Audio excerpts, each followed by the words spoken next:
Greta Chiu, editor of Greenhouse Canada. And I'm Alex Bernard, associate editor of Fruit and Vegetable. And today we will be discussing strategies to attract and retain quality employees in the diverse sector that is horticulture. Now, staffing shortages in horticulture are not a new problem, and the issue is not expected to get any better without combining our efforts to address the root causes. According to the Canadian Agricultural Human Resources Council, labor shortages in 2018 cost the greenhouse industry over $100 million, the field, fruit, and vegetable growing sector over $400 million, and the tree, fruit, and vine sector at about $94 million. By 2029, the CAHRC predicts the domestic labor gap to be higher than 50% across these three sectors. In 2018, surveyed growers already reported that 26% of advertised positions did not receive any Canadian applicants. So with the greater demand for fresh, local produce and ornamental plants, what can we do as a sector? How do we succeed in attracting and keeping qualified workers? That's the conversation we're hoping to start today. We'll be speaking with representatives from across the horticulture spectrum. Yes, so Dusty Zamecnik, fourth generation farm here at Easy Grow Farms. We're located here in beautiful Norfolk County on the southwest of Ontario here, right on Lake Erie. We have 2 or 3 now divisions of our farm after wearing multiple hats over the generations and years. We're a high bush blueberry producer, Ontario's largest commercial blueberry producer right now, self-marketed under the Easy Grow label. Where I spend most of my days is in our propagation division. We have both domestic and international customers for commercial strawberry producers all around the continent, including the Caribbean and in North America. As of late, 6 years ago, we started our greenhouse divisions supplying the new innovative strawberry production in tabletops and in protected culture. So we've been developing a plant product that is now helping fuel the greenhouse strawberry production for the shoulder season, for 12-month production, that a lot of it's being done in the north, specifically here in Canada.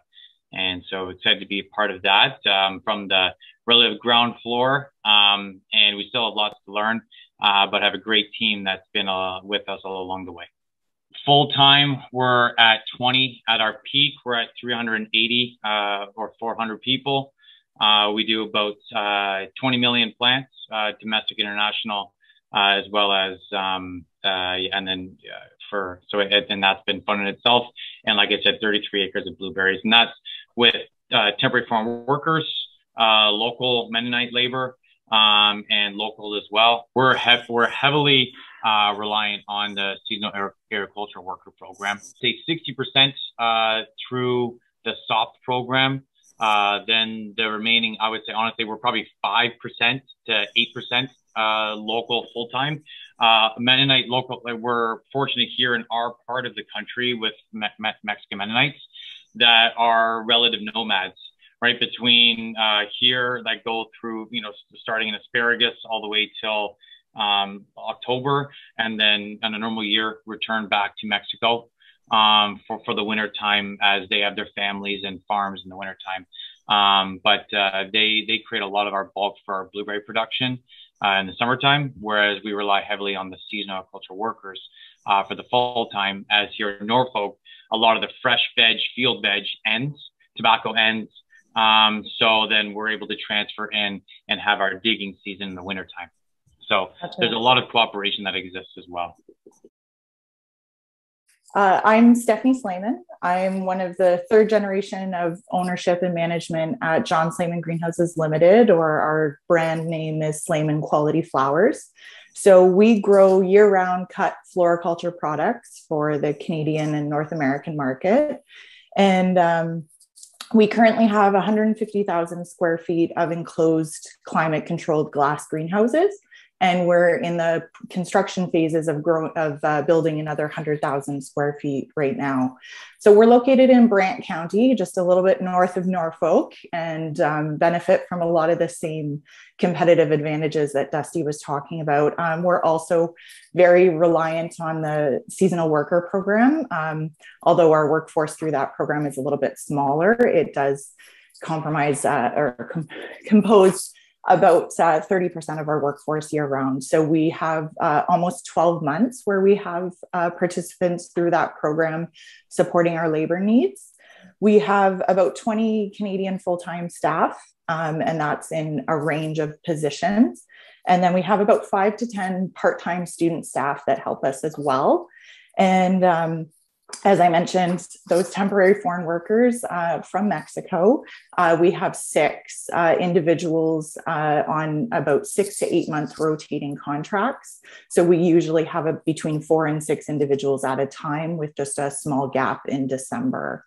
And they help us to produce quality cut flowers, lisianthus and chrysanthemums for the market here. And so we predominantly sell wholesale, but you can usually find us in most of your local florists as well. So thank you.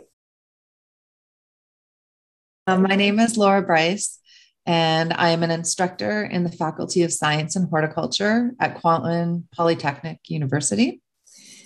I've been teaching there for just about 6 years, and most of the area of expertise for me is in more production horticulture, so the floriculture vegetable industry in protected cultivation. We offer a wide range of programs. We offer certificates, diploma programs in turf management, landscape, sustainable crop production. And we also offer 2 degree programs, one in plant health and the other one in urban ecosystems.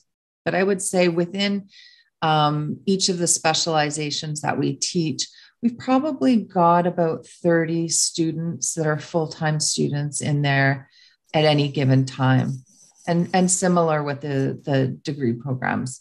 So we are a rather small faculty, but very tight-knit, cohesive. And the nice thing is that when you go out into the field and go to the different operations, you see a lot of KPU grads out there. So we know that the program has worked over the years, and that, we have had success with that. So it's rewarding for sure. It's Kim Wickwire, and it's Olds College that is centrally located between Calgary and Red Deer, Alberta. We do greenhouse veg, we do potted gift plants, we do cut flowers, we do herbs, we do bedding plants. We do everything with them so that they can kind of get a taste of a lot of different crops. When cannabis was legalized, we saw a big jump in our numbers. We went from 30 to 45 very quickly, and they were really interested. There was about 15% of our first years that's what they wanted to learn about. We had to move the greenhouse course from first year to second year. And so when they figured out they couldn't take greenhouse in their first year, they just didn't bother coming. Now we're seeing another surge where we've got a wait list. We've taken 60 students. There's still students on the wait list this week. So my name is Niki Bennett. I am the Innovation, Adaptation, and Plant Protection Lead at OGVG, formerly the Science Coordinator. I would say the role that we take is usually one of advocating and trying to get young people and perhaps people who are not familiar with agriculture into the sector, specifically looking to fill the needs within our sector that are not met through the seasonal agriculture worker programs or the temporary foreign worker programs, since we do use both. We also, similar to what other people have mentioned, have struggled to attract local Canadians, especially young Canadians, into our sector. What we have found is that their impressions of what modern agriculture is very different than what it actually is. Farms are busy, dynamic, modern places. They're not quiet. They're not slow moving.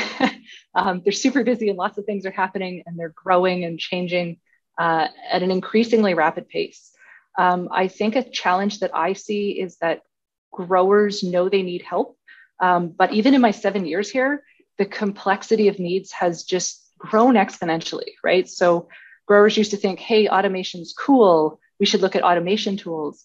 But increasingly, they're struggling to get the expertise both within their farm, but also getting, I would say, a sober second thought, a public-facing person that they can bounce ideas off of and help develop that. So, I mean, that's an area where OGVG tries to help facilitate those things. We take an active role in job fairs, especially entertaining young women and young men looking to the advanced sciences and engineering. Knowing that that's where a lot of the help we're going to need is going to be coming from. Also trying to see what we can do to help growers perhaps look at different ways of employing people and looking at new ways to doing things. That one's tricky because farms are run, again, they're very busy. There's not a lot of room to try new things on the fly or make those adjustments. But seeing if there's a way that we can help them transition or help them use new things. So we kind of work as a go-between for our sector, but we also do facilitate a lot of the help that they need navigating the seasonal agriculture worker program, especially in these last 18 months. It's become essentially a full-time plus job for one of our staff. And given that greenhouse vegetable growing starts in January and December, we need people all the way through the year. I'm Tania Humphrey. I'm Vice President of R&D at Vineland. And so I directly manage and oversee all of our scientists, engineers, and technical staff at Vineland. So our organisation is an independent, industry-focused research institute. So we do research full-time, always with a view to creating the impact and commercial products for use in the industry directly. And so we have around 100 people ourselves, and everyone from farm labour and technical support, summer students, right through to the CEO of varying degrees of training and backgrounds, but all obviously applied to research in the sector. We're a bit different, I guess, from, a grower who's managing large-scale crop production and everything that goes with it, because we have a huge diversity of different things going on. If I take a mental walk around our 200-acre property, we've got apples and peaches and plums and broccoli and sweet potato, and then into our greenhouse, we've got tomatoes, peppers, cucumbers, chrysanthemums, we've got roses. All of this stuff is growing at any one time with research going on, all sorts of data that needs to be collected from all of that crop production aspects, but also all of the research that's happening in the labs and our engineering robotics workshop and all of that. So for us, labour is a many and varied issue because we're dealing with hiring constantly, whether it's summer students, short-term contracts for research projects, right through to some of our senior positions. And then, of course, for us, labour also is an issue because of the challenges in horticulture. And Niki and I talk about this all the time, that automation is clearly a solution that we need to be striving for. So that's something that we're heavily involved in ourselves.